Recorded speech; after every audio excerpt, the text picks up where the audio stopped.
Moradabad bar association चुनाव के लिए नामांकन प्रक्रिया जोरों पर है। एसोसिएशन कार्यालय में अधिवक्ताओं की भीड़ जमा हो रही है, जो अपने नामांकन पत्र दाखिल करने के लिए उत्साहित हैं। नामांकन प्रक्रिया शुरू होते ही अधिवक्ताओं ने अपने प्रचार प्रसार में जुट गए हैं। वे अपने समर्थकों के साथ मिलकर अपने चुनाव अभियान को मजबूत बनाने के लिए काम कर रहे हैं। बार चुनाव 22 तारीख को होना है, जिसके लिए सभी अधिवक्ता पूरी तरह से तैयार हैं। अब देखना ये होगा कि कौन से अधिवक्ता अपने प्रचार प्रसार और समर्थकों के साथ मिलकर चुनाव में जीत हासिल करते हैं। इस दौरान अधिवक्ताओं में एक दूसरे से आगे निकलने की होड़ भी नजर आ रही है। सभी अधिवक्ता अपने समर्थकों के साथ मिलकर अपने चुनावी अभियान को सफल बनाने के लिए काम कर रहे हैं। वहीं महासचिव पद के लिए नामांकन कराने आए एडवोकेट दिनेश चंद्र तिवारी ने कहा कि यदि मैं चुन लिया जाता हूं, तो मेरी प्रथम वरीयता अधिवक्ताओं के मान सम्मान और अधिवक्ता हित के लिए होगी। उसके साथ ही हमारे कुछ अधिवक्ता जो बीमार हो जाते हैं, उनके लिए बीमारी में कोई सुविधा नहीं है। इसमें ये प्रयास किया जाएगा कि उनकी सामूहिक बीमा योजना के अंतर्गत उस पर काम किया जाए। इसके अलावा और भी जो अधिवक्ताओं की समस्याएं हैं, उस पर काम किया जाएगा।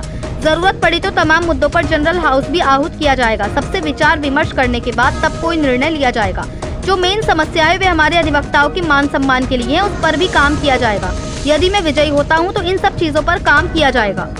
मुरादाबाद से परवेज अंसारी की रिपोर्ट। एडवोकेट, आज मैंने महासचिव पद के लिए नामांकन कराया है और तमाम अधिवक्ताओं का सहयोग और सपोर्ट मुझे प्राप्त है। उनके सहयोग और सपोर्ट के माध्यम से अगर मैं इस पद पर चुना जाता हूं, तो जो मेरी प्रथम वरीयता होगी वो अधिवक्ताओं के मान सम्मान और अधिवक्ता हित के कार्यों की होगी।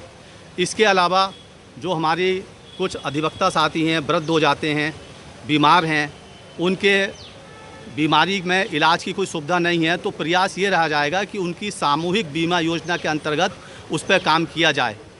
इसके अलावा और भी जो अधिवक्ताओं की समस्याएं हैं, उन समस्याओं पर काम किया जाएगा और सभी अधिवक्ताओं का उसमें सहयोग लिया जाएगा और ज़रूरत पड़ी तो तमाम मुद्दों पर जनरल हाउस भी आहूत किया जाएगा और सबसे विचार विमर्श करने के उपरांत कोई भी निर्णय लिया जाएगा। जो मेन समस्या है वो हमारे अधिवक्ताओं के मान सम्मान की है। हम ये चाहते हैं और जुडिशरी से भी ये चाहते हैं, उन्हें भी इस बात के लिए वो कहते हैं कि वो हमारे अधिवक्ताओं का मान सम्मान करे। अगर जुडिशरी हमारे अधिवक्ताओं का मान सम्मान करेगी तो हमारे अधिवक्ता तो उनका मान सम्मान करते ही हैं और उससे ज़्यादा करेंगे, क्योंकि जुडिशरी और अधिवक्ता एक ही पहलू हैं, एक ही पहलू के दो पहिए हैं। पर मैं इस समय देख रहा हूं कि जो हमारे जुडिशल ऑफिसर्स हैं, तमाम हैं, कोई ऐसा नहीं सभी लोग हों, कुछ ऐसे हैं जो हमारे अधिवक्ताओं के मान सम्मान में कुछ कमी करते हैं। और मैं कोर्टों में जाता हूं, वहां भी देखता हूं कि जो उनकी कार्य प्रणाली है और जो उनका बातचीत का व्यवहार है, वो हमारे अधिवक्ताओं के प्रति सही नहीं है।